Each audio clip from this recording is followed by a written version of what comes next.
पहले भाग में आपने देखा सुंदरगढ़ नाम के एक गांव में रात के समय एक शापित आत्मा निकलती थी जो लोगों को अपनी तलवार से मार दिया करती थी और पीछे छोड़ जाती थी हजारों लाशें और गुमशुदा लोग। एक रात जब राय स्टार के पापा गोपाल काम से घर लौट रहे थे तभी उन्होंने उस आत्मा को देख लिया। उस दिन के बाद गोपाल काका गुमशुदा हो गए और उन्हें खोने के वजह से उनकी बीवी पागल हो गई। अपनी माँ को ऐसे पागलों की तरह रोता देख राय स्टार ने उस अग्निराज को खत्म करने का फैसला किया। उस रात जब गाँव के सभी लोग अपने अपने घरों में सो रहे थे तभी राय स्टार अपने हाथ में हथियार लिए पूरे गांव में घूम रहा था। घूमते घूमते वह उस जंगल के पास आ गया। थोड़ा अंदर जाने के बाद उसे अग्निराज दिखा। राय स्टार उसे देख गुस्से से लाल हो गया। उसने अपनी तलवार निकाली और सीधा अग्निराज के पास जाकर उस पर वार किया और बोला, तूने मेरे पिता को मार के बहुत बड़ी गलती कर दी। लेकिन इससे पहले कि राय स्टार उसे खत्म करता पीछे से एक आवाज आई, बेटा राय स्टार रुक जाओ, वह तुम्हारा भाई है। राय स्टार पीछे मुड़ा तो वहाँ उसके पिता खड़े थे। राय स्टार ने अपने पिता से कहा, ये आप क्या कह रहे हैं? मुझे तो लगता था भैया बहुत सालों पहले हमें छोड़ के चले गए थे। तभी अग्निराज ने कहा, मैं कहीं नहीं गया था, मेरा मर्डर हुआ था। फिर उसने राय स्टार को सारी बात बताई। बहुत सालों पहले की बात है। उस समय हमारे पास एक बड़ा सा खेत हुआ करता था। मैं और पापा दोनों एक साथ खेत में काम करते थे और जो फसल होती थी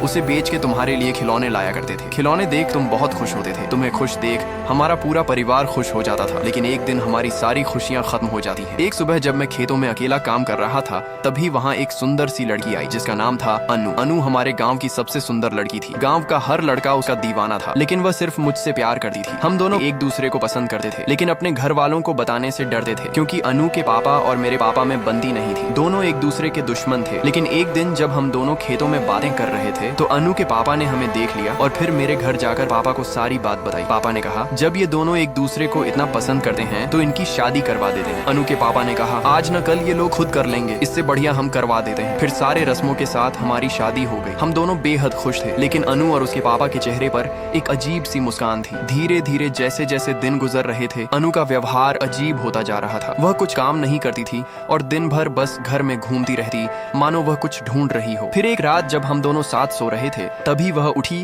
और धीरे धीरे करके अलमारी के पास गई और अंदर से हमारे खेत की जमीन के कागजात निकाल लिए और बोली, अब देखती हूँ ये दोनों मेरे पापा से ज्यादा तरक्की कैसे करते हैं। अनु और उसके पिता हमारी जमीन पर कब्जा करना चाहते थे इसलिए उन्होंने ये प्लान बनाया लेकिन उन कागजात को चुराते मैंने देख लिया था। इससे पहले कि बाहर निकलती मैंने उसे पकड़ लिया और बोला, अनु मुझे पता है ये सब तुम अपने पापा के कहने पर कर रही हो। तब अनु जोर जोर से हंसने लगी और बोली, असल में ये मेरा ही प्लान था। फिर उसने एक हथियार निकाला और मुझे मार डाला। फिर उसने मेरी लाश को डस्टबिन में पास फेंक के चली गई। सुबह जब पापा को कागजात नहीं मिले तो उन्हें लगा मैं और अनु उनके कागजात लेकर भाग गए। लेकिन मेरी आत्मा उस दिन से अग्निराज बन के घूम रही है और मुझे सिर्फ बदला चाहिए था। राय स्टार ने कहा, मैं आपका बदला लूंगा भैया। वहीं दूसरी तरफ अनु और उसके पिता खुशी से नाच गा रहे थे। लेकिन तभी पूरे रूम में धुंध छा गई और फिर वहाँ राय स्टार प्रकट हुआ। अनु ने उससे माफी मांगी लेकिन राय स्टार ने उसे सीधा खत्म कर दिया।